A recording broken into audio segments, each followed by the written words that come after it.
and he wandered towards the Eiffel Tower, and then he stood in the top of the Eiffel Tower and leapt off. Yeah, and that's the end of the story. No, wait!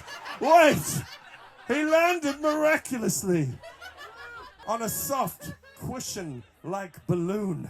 Yes, I know you were worried that was the end. Sad. That's all life has for you. Disappointment.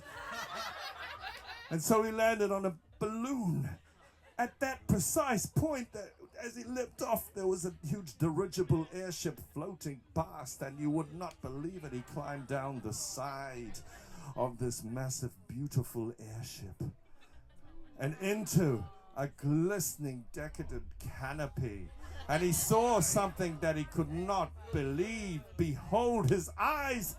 It was a Lucky Star party. Ah! Mel and Jonas was there. All the gang was there. They were, oh my God. But he stood there and he saw a scintillating ball reflecting light and color and sound across the room.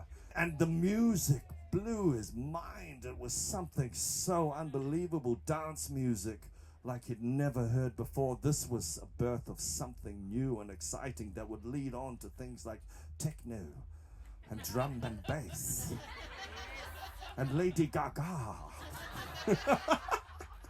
This would lead on to the plethora of dance music we have today. And he wandered the party in disbelief, and he walked up to a beautiful lady and he said, "What is the sound?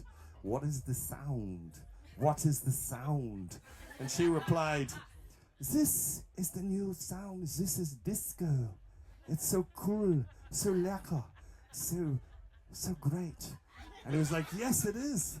And she gave him a small piece of paper, and he placed it underneath his tongue so he thought he'd just keep it there for later. And then suddenly he found himself miraculously flying across a landscape of his own imagination with cycling colors and beautiful landscape of hills and mountains.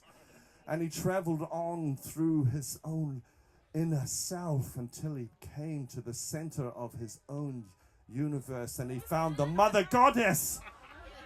The Mother Goddess, and she sat there, and he landed on her knee and just said and waxed lyrical about, "Oh, I've got this amazing project I'm working on, but I can't quite get it over the edge, and I know I'm so close, but and she sat there and listened patiently, as all mothers do.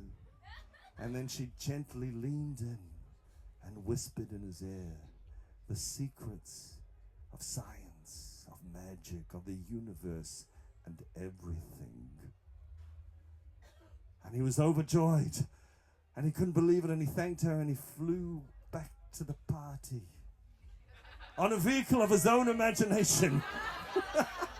So overjoyed was he at this new knowledge. He arrived back at the party, and there it all made sense to him. Suddenly he knew what he had to do, and then he just stayed there for the rest of the night until the morning came, dancing with the party people. And then when the sun came up, he wandered to the record shop and bought a disco record and a mirror ball and set it up.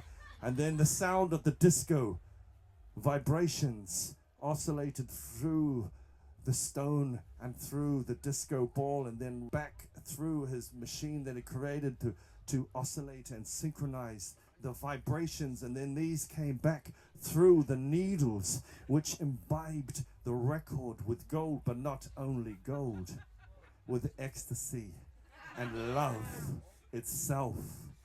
He had created the masterwork. Finally, he had created disco alchemy. Disco alchemy. Thank you, guys.